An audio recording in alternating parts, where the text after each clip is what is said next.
এখানে একটু না থামলে চলে? এই হচ্ছে পশ্চিম হিমালয়ের গভীর উপত্যকা, আর এই পাশ করলেই আমরা ঢুকে যাব কারাকোরাম রেঞ্জে বা হিমালয়ের উল্টো পিঠে।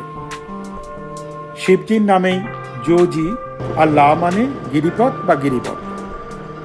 এখন ঘড়ি বলছে 12:40।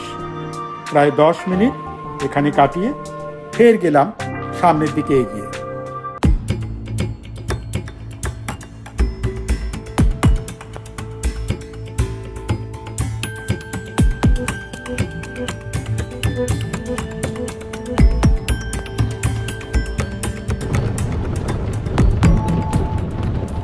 ওই যে পথরেখা দেখা যাচ্ছে, নিচে দিয়ে একটা রাস্তা, উপর দিয়ে একটা রাস্তা।